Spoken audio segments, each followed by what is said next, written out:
Sejam todos bem-vindos. Vamos continuar o nosso estudo aqui no livro de Romanos, capítulo 7. Você pode deixar a sua Bíblia em Romanos, capítulo 7. Não é? E vamos hoje continuar o capítulo 7. Semana passada paramos no versículo 6 do capítulo 7. E agora nós vamos continuar tratando do mesmo assunto que vem desde o capítulo 6, versículo 11. E vai até o capítulo 8, versículo 39, onde Paulo ele aplica, podemos dizer assim, a nossa identificação ou os princípios de identificação com Cristo que temos mediante a sua obra. Não é?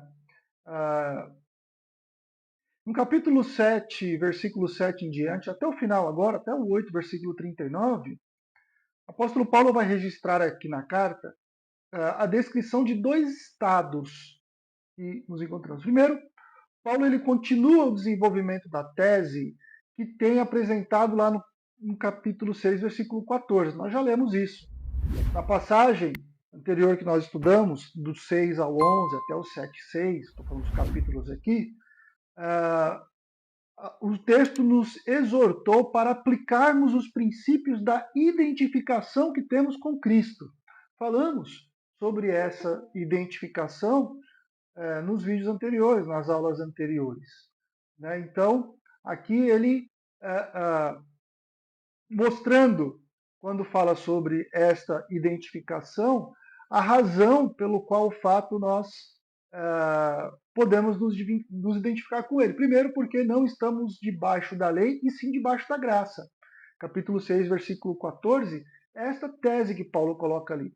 Não estamos debaixo da lei, e sim debaixo da graça. No capítulo 6, então, versículo 15, até o capítulo 7, versículo 6, Paulo, então, usou duas ilustrações para explicar essa tese. E nós falamos sobre ela, depois você assiste os vídeos anteriores se você não viu.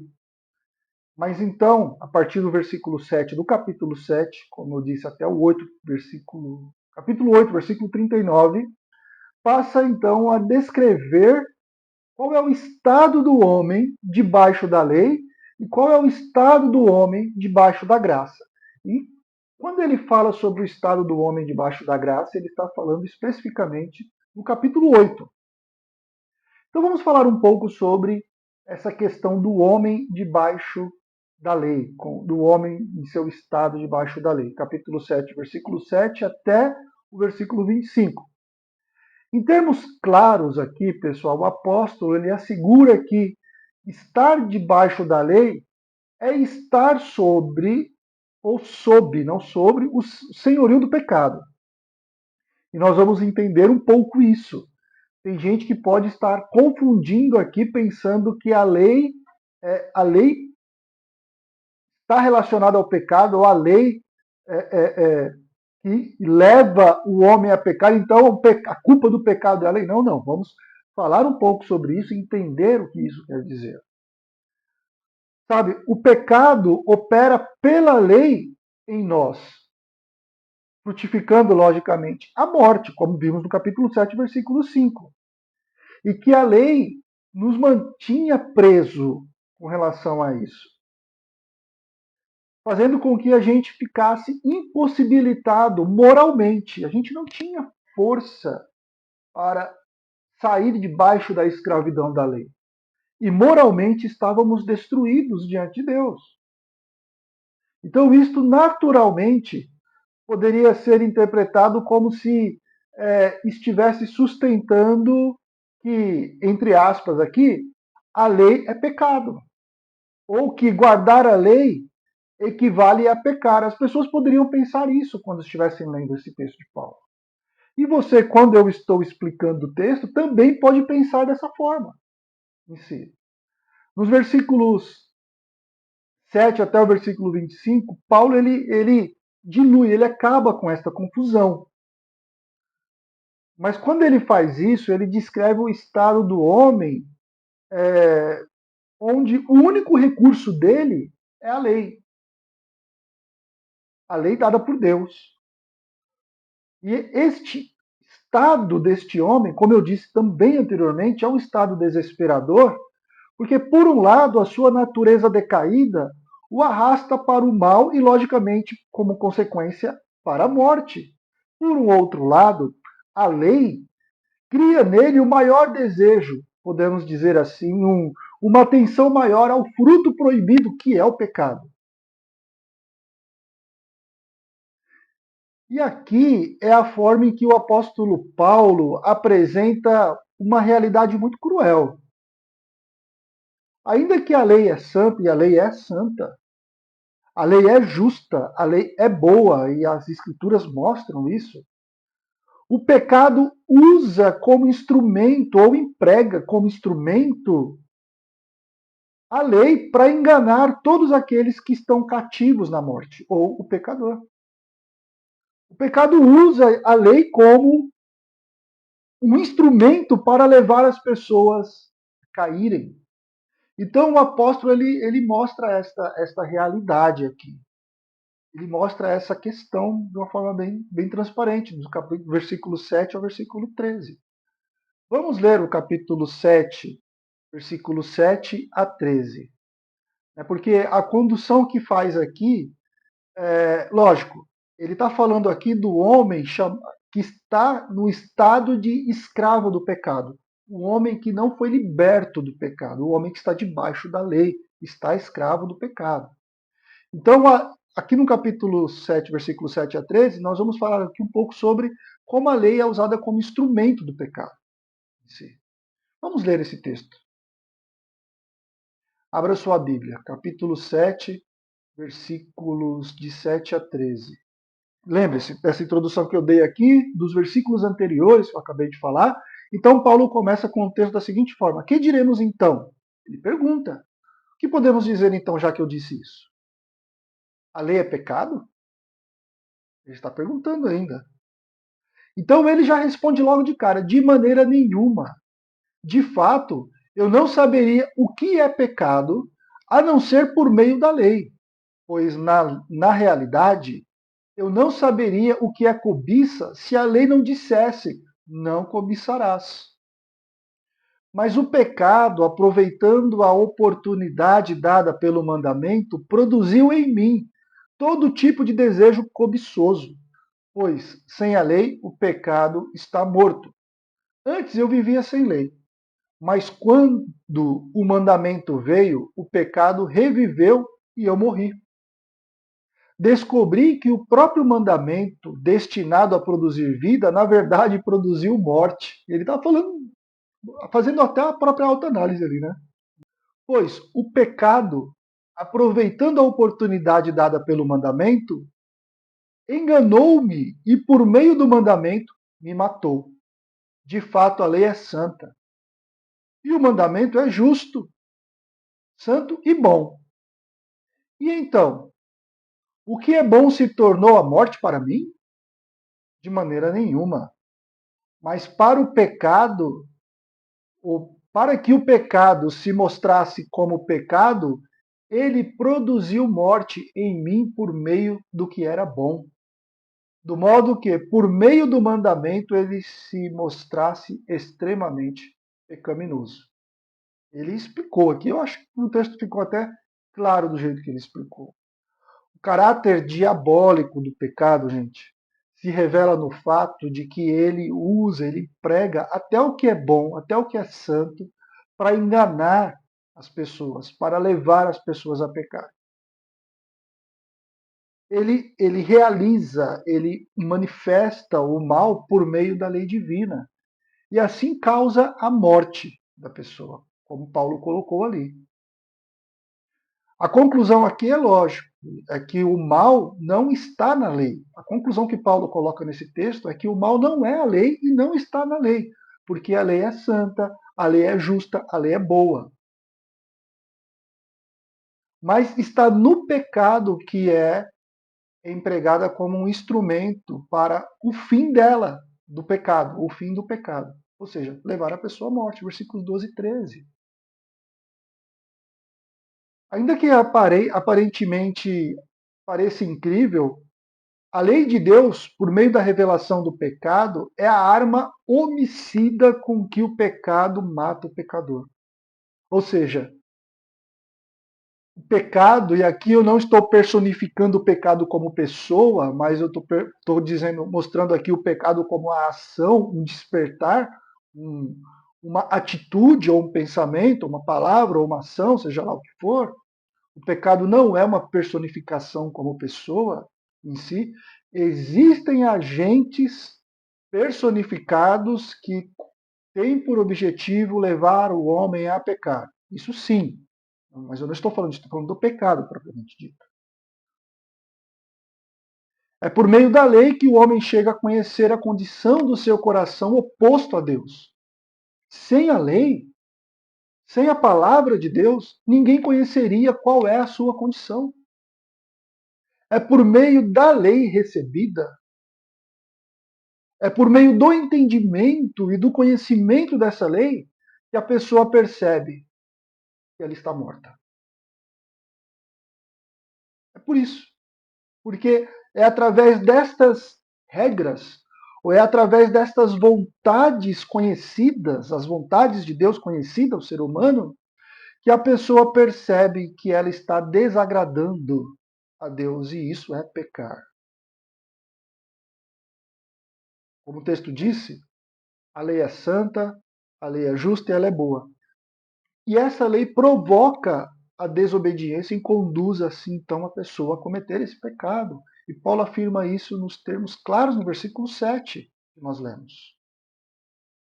Eu vou ler aqui numa outra versão o texto que eu acabei de ler. Mas eu não teria conhecido o pecado senão por intermédio da lei. O que ele está querendo dizer aqui de forma clara e objetiva é: se a lei não tivesse colocado a cobiça como pecado, eu não cobiçaria. Eu não saberia que isso é cobiça. Olha só, o texto continua. Pois não teria conhecido a cobiça se a lei não dissesse, não cobiçarás. Ou seja, a lei abriu os olhos do pecador. E aquela cobiça que o cara tinha em seu coração, que a pessoa manifestava em seu coração, antes dela saber sobre a lei, simplesmente não era nada para ela. Era o cotidiano, era o dia a dia, era um sentimento normal, era algo normal. Mas a partir do momento em que a lei falou não cobice ou não cobiçarás, ela percebeu que era uma pessoa que cobiçava. Ou, se ela não cobiçava, ela pegou e falou: ué, mas o que é a cobiça?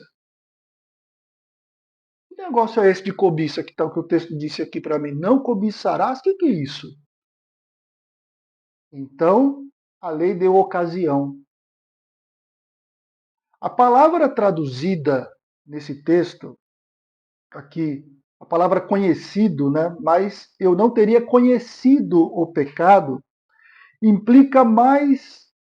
É, é, ela é mais do que simplesmente um conhecimento intelectual, como, por exemplo, eu eu ver uma imagem de um lugar e falar, eu conheço tal lugar porque eu vi numa foto.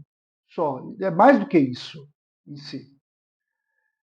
Este conhecimento do texto que está dizendo aqui é um conhecimento que resulta em uma experiência. É um conhecimento que vem junto com uma ação, com uma experiência, com algo que aconteceu.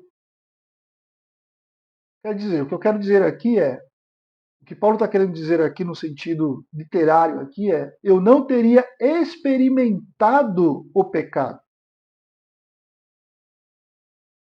se a lei não tivesse dito isso. É isso que o texto está querendo dizer aqui. A carta ela é uma progressão no raciocínio. Né?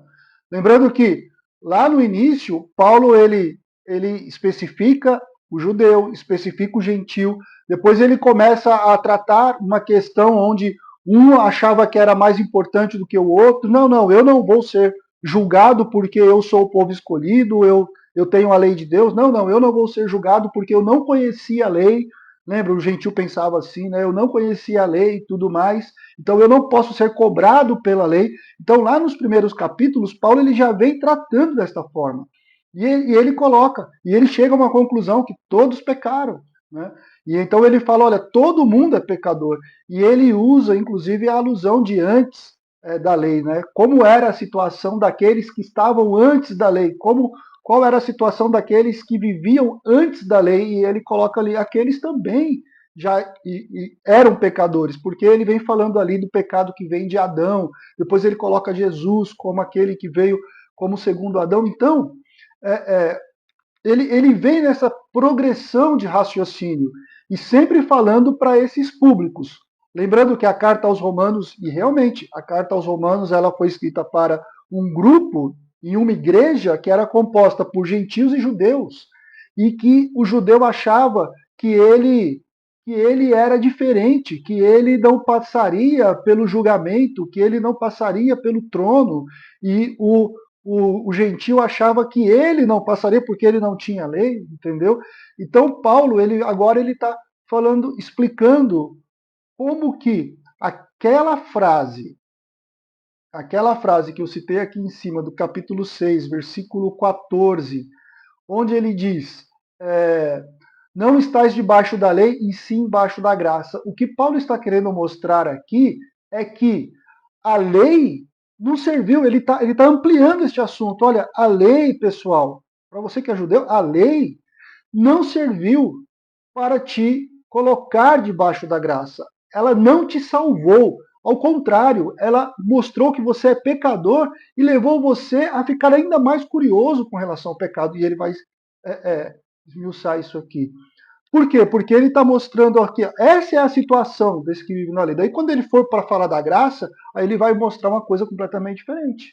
Então, ele está fazendo analogia aqui, né, da lei e da graça, de como é viver debaixo da lei e como é viver debaixo da graça. Ele não teria ideia da corrupção se a lei não tivesse dito, não cobiçarás. O que Paulo está querendo mostrar aqui para o seu público é: você é pecador. E a lei mostra que você é pecador. É muito interessante que tem uma versão das escrituras, a versão dos beneditinos, né, dos monges beneditinos das escrituras, e a palavra cobiçarás é a mesma que é traduzida como concupiscência. Né? Então eles relacionaram a palavra cobiçarás com concupiscência. Êxodo capítulo 20, versículo 17, é uma palavra que designa o desejo de coisas proibidas. Né? Porque concupiscência é isso, o desejo de coisas proibidas, ou desejos pecaminosos. O que o apóstolo Paulo tem em mente aqui, naturalmente, parece indicar o 10º mandamento de Êxodo capítulo 20, versículo 17.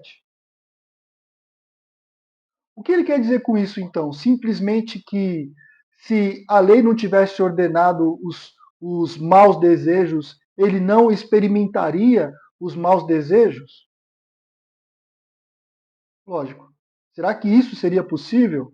Por acaso a lei divina ela cria em nós desejos maus? Como então uma coisa santa, pura, pode criar em nós um desejo mau?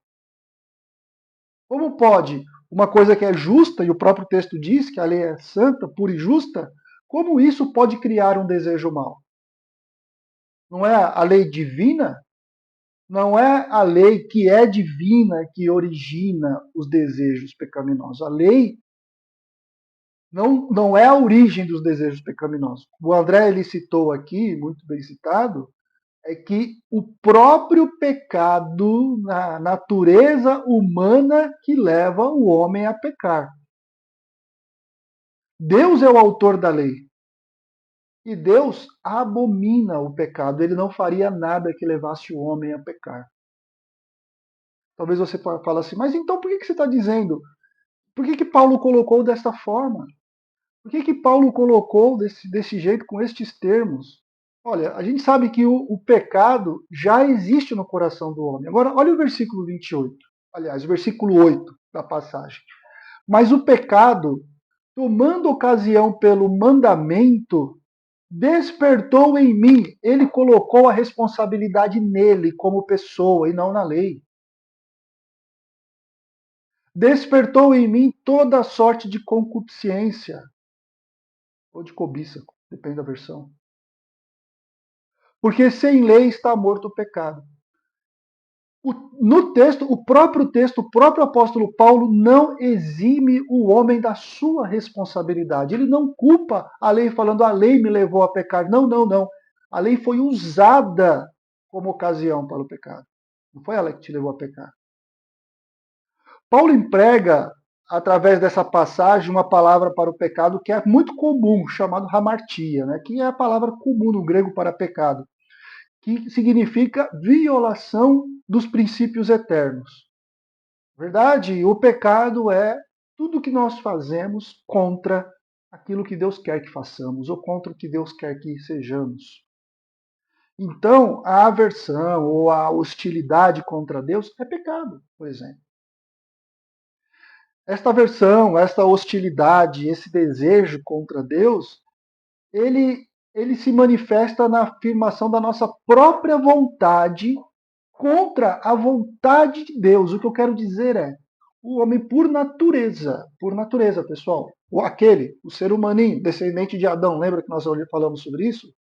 Por natureza, ele vai querer fazer algo que vá contra Deus, contra os desejos de Deus.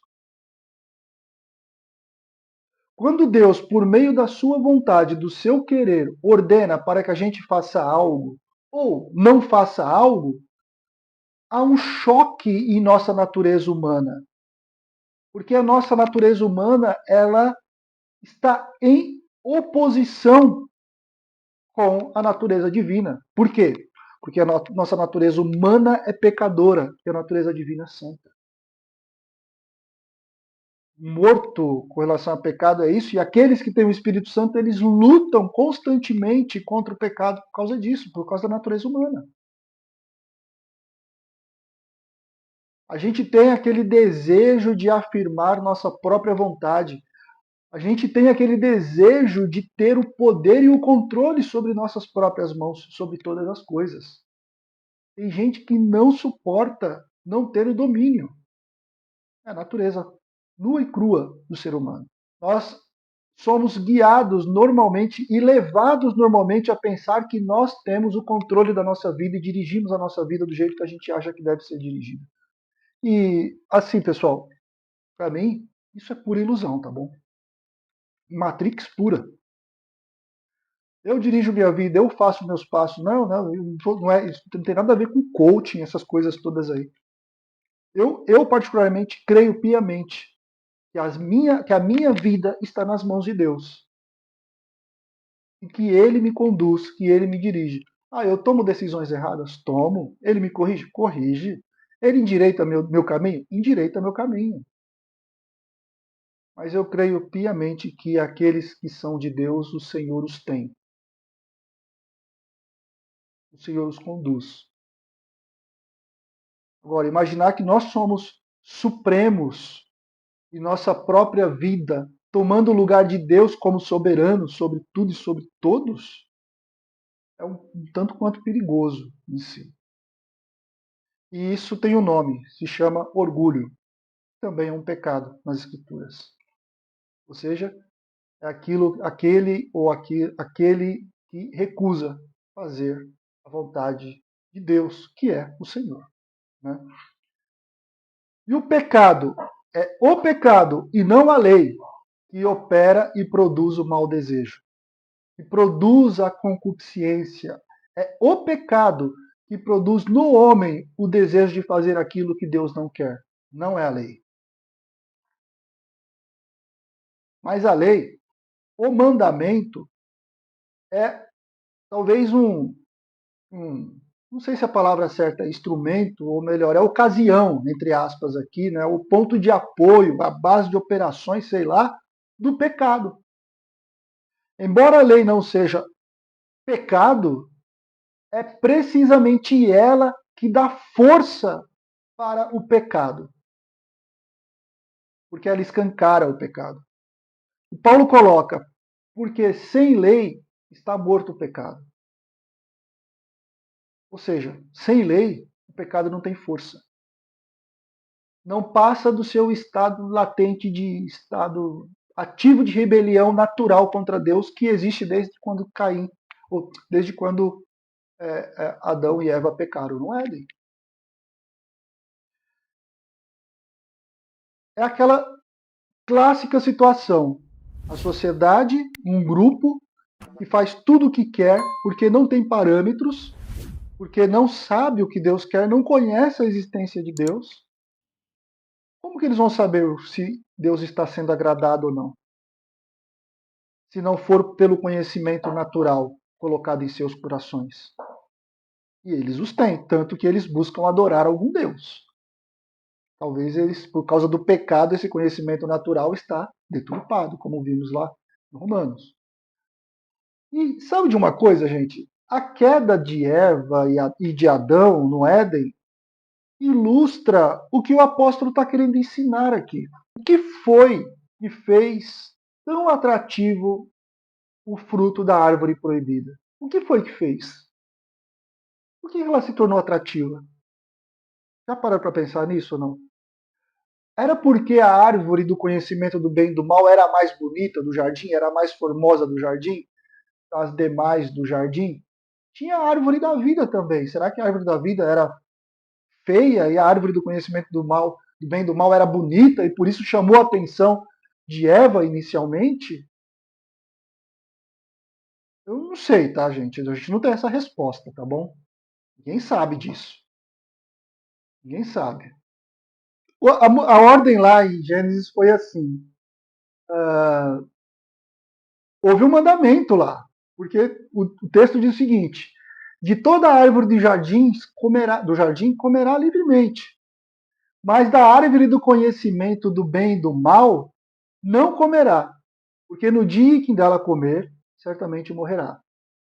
Mandamento. Aqui houve um mandamento de Deus. Não coma desta árvore. É uma ordem, é um mandamento. Assim como existiram outros mandamentos até antes, né? Sim, de Deus. No momento da criação, quando ele falou com Adão, olha, faça isso, faça aquilo e tal. Quando Deus fala faça ou não faça, é mandamento, é ordem, ponto. Em si. Agora, o diabo, que é o inimigo de Deus, o autor do pecado, ele tomou o gancho, podemos dizer assim. Ele tomou, usar o texto que o próprio texto bíblico usou, a ocasião, né? No mandamento de Deus. Vocês perceberam? Qual que foi a frase? Ah, é assim que Deus disse: não comereis de toda a árvore do jardim? Então ele começou a conversar com a mulher usando o que Deus disse, usando o que Deus falou. E assim então ele enganou Eva.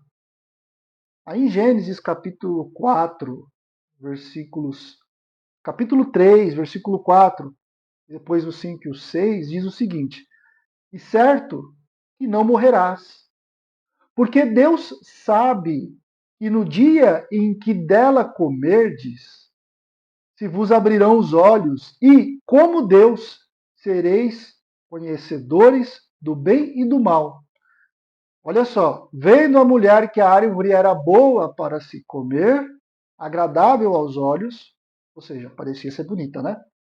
E a árvore desejável para dar entendimento, tomou-lhe do fruto e comeu, e deu também ao marido, e ele comeu. Mas veja, o que Satanás usou aqui? O que o diabo usou aqui para levar a pessoa a pecar? O mandamento de Deus. O que Deus disse para não fazer. Aí então veio aquela pergunta, né? Olha, se Deus não tivesse proibido comer da árvore, o que ia acontecer? Possivelmente nada, porque eles, se não houvesse proibição, eles poderiam comer e não ia acontecer nada. Nada. Ou talvez eles nem estariam ali. Ou talvez o diabo nem estaria lá em forma de serpente para tentar Eva para comer. Porque não haveria proibição nenhuma. O que é o pecado se não ir contra aquilo que Deus quer? Entendeu? Então, se não tem ali algo ou alguma ocasião que possa nos levar a fazer aquilo que Deus não quer, para que haver o tentador? Não faria sentido. O tentador não estaria.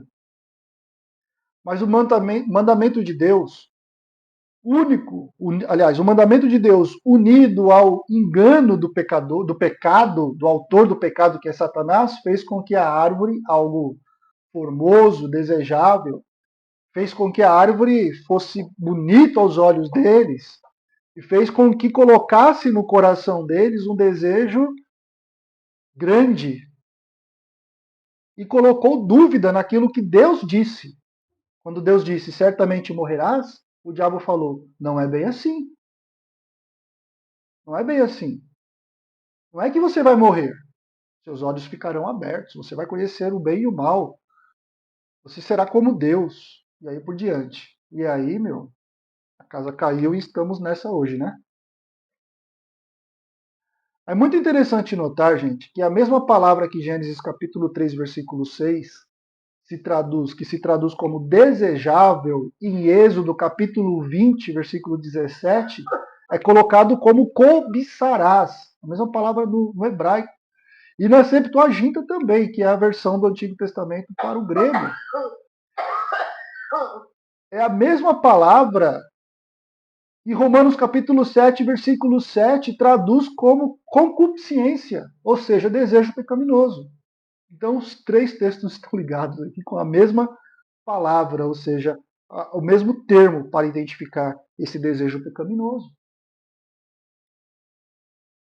Então, olha, não, a lei não é pecado. O que Deus diz e manda fazer não é pecado. Mas é isso que o inimigo usa e que a própria natureza humana toma para pecar. É o apoio do pecado. É a base, podemos dizer assim. E todo pecado emprega para atuar em nós. Isso que Paulo disse. Se não houvesse lei, estaria morto o pecado. Se não houvesse a ordem de Deus no Éden, o diabo não faria nada, porque não teria como pecar contra Deus, porque ele não colocou a lei ali. Com ela, o pecado, com a lei, né? O pecado adquire ali as ferramentas para enganar o homem já com a sua natureza pecaminosa, que, diga-se de passagem, como o próprio texto diz, o homem não precisa fazer esforço nenhum para pecar. Agora, o pecado ele não só emprega a lei para se revelar, podemos dizer assim, ou se autorizar na experiência pecaminosa do ser humano, mas também emprega para matar o pecador. Isso naturalmente é o resultado daquela lei. Versículo 9 diz o quê? Antes eu vivia sem a lei, mas quando o mandamento veio, o pecado reviveu e eu morri. A gente conhece o termo, porque o salário do pecado é a morte. Depois ele coloca sobre o dom gratuito. Não é esse o tema agora. Então, mas ele fala assim o seguinte: olha, antes, sem a lei, eu vivia. O que ele quer dizer? Eu não tinha consciência de nada aqui, beleza, eu vivia, nada me acusava, nada apontava o dedo para mim, nada, simplesmente eu vivia. Mas sobrevindo o preceito da lei, ou seja, sobrevindo, ouvindo a mim, o conhecimento da lei, reviveu o pecado que existe em mim. Quando ele coloca reviveu aqui, não é que veio de fora, não, não, reviveu, ele se coloca como pecador. Então eu morri. Por quê? Porque o salário do pecado é a morte. Então ele sabe que, por causa desse pecado, ele tomou consciência de que estava morto. Essa é a ideia aqui que ele tá querendo colocar. Fora da lei, o homem não tem maior consciência do pecado além daquele sentimento natural que lá no início do livro de Romanos está citando. Nesse sentido, vive por algum tempo, seja lá qual for. Não que o pecado, a inimizade cega contra Deus, não é isso, não. Não seja, é, é, não seja algo presente. Está presente no coração. O André ele explicou bem isso daqui, ele relembrou bem isso daqui. Mas a questão é que não tem ocasião para se manifestar naquele lá, porque ele já está morto em seu delito e pecado, como Efésios diz. O pecador ali, que não tem a lei, ele se sente tranquilo, se sente livre, ele se sente à vontade para a realização do pecado, porque nada mostra para ele. O pecado, a aversão contra Deus, que antes se encontrava dormindo ali, podemos dizer assim, no coração rebelde e em rebelião contra Deus, quando vem a lei, isso daqui é revivido. Ou como uma outra tradução coloca, o conhecimento, a lei salta à vida aquilo que nós somos, pecadores por natureza. E isso, esse conhecimento, esta razão, causa morte do pecador. Quer dizer, acarreta em dor, agonia, morte espiritual e judicial. Lembre-se do judicial, já falei sobre isso nos vídeos anteriores, quando falei sobre o julgamento do trono. E esse conhecimento cria sim um sentimento de corrupção, de condenação, porque agora nós sabemos quem somos. Paulo está explicando desta forma por quê, gente? Por que Paulo colocou dessa forma? Porque depois ele vai contrastar tudo isso com a graça. Porque o resultado disso que Paulo está falando aqui é o que está talvez no versículo 10. Vamos ler o versículo 10. Descobri que o próprio mandamento, destinado para produzir vida, na verdade produz morte. Lembrando, não é porque o mandamento é ruim, porque ele mesmo já definiu como santo, puro e justo. É porque ele abriu os olhos. Ele revelou quem somos. E no momento que descobrimos quem somos, falamos: ferrou.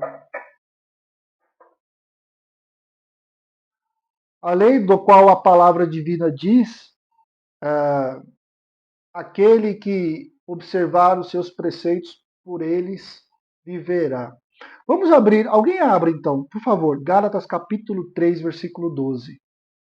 Aqui, a lei não é baseada na fé, ao contrário, quem pratica essas coisas, por elas viverá.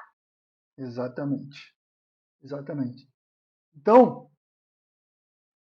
a lei cuja intenção é doar a vida, é mudar aqui a sua atmosfera, é mudar o seu estado de pecador, ela revela para você quem você é. E aí você fala: eu estou morto em meus delitos e pecados. Por que motivo? Versículo 11. Pois o pecado, aproveitando a oportunidade dada pelo mandamento, e aqui o mandamento aqui é lei, ok? Enganou-me. E por meio do mandamento me matou.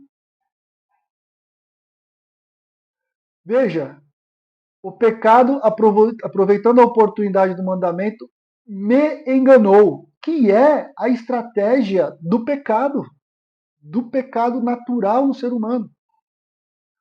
O pecado tomou um ponto de apoio na lei de Deus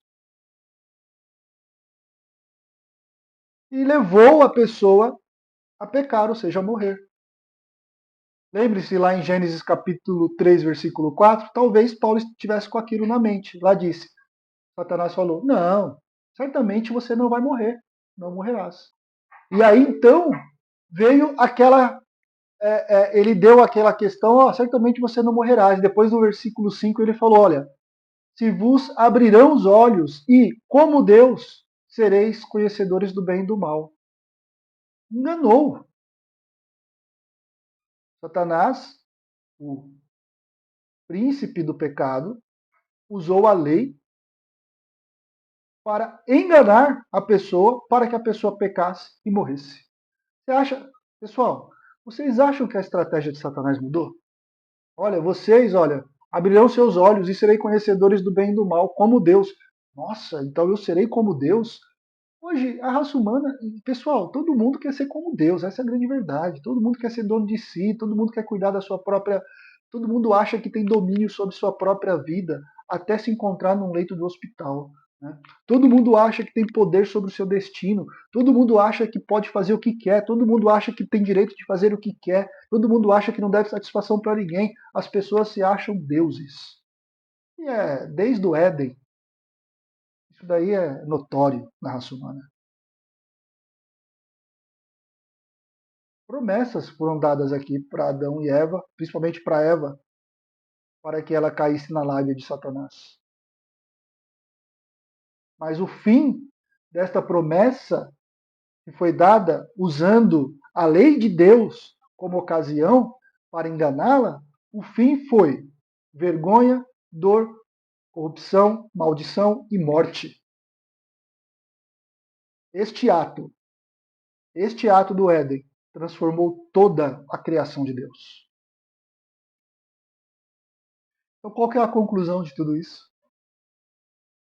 A conclusão de que o mal, logicamente, não está na lei, mas no pecado que opera na corrupção humana e nas forças externas que estão dispostas a levar o homem a pecar.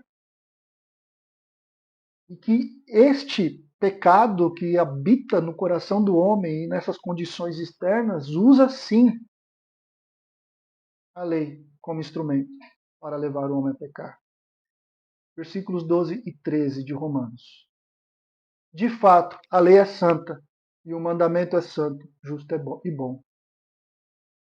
Não é a lei que peca, não é a lei que nos faz pecar, é a nossa corrupção. E então, o que é bom se tornou para mim morte? Ele pergunta. De maneira nenhuma. O que é bom não se tornou para mim morte. Mas para que o pecado se mostrasse como pecado, ele produziu morte em mim por meio do que era bom. O pecado produziu morte nele por meio, através daquilo que era bom, ou seja, usou aquilo que é bom para produzir morte. Foi o que o diabo fez no Éden. De modo que, por meio do mandamento, ele se mostrasse extremamente pecaminoso. Por conseguinte, lógico, a lei é santa e o mandamento santo, bom e justo. Então, a lei não é pecado. Por quê? O pecado, para revelar-se como pecado, por meio de uma coisa boa, me causou a morte, a fim de que pelo mandamento se mostrasse sobremaneira maligno. Não a outra versão do texto aqui que eu coloquei. O pecado, para revelar a sua verdadeira natureza diabólica, emprega uma coisa boa, pura, justa e sem mancha, para mostrar o homem o pecador. Esta é a incrível realidade do pecado.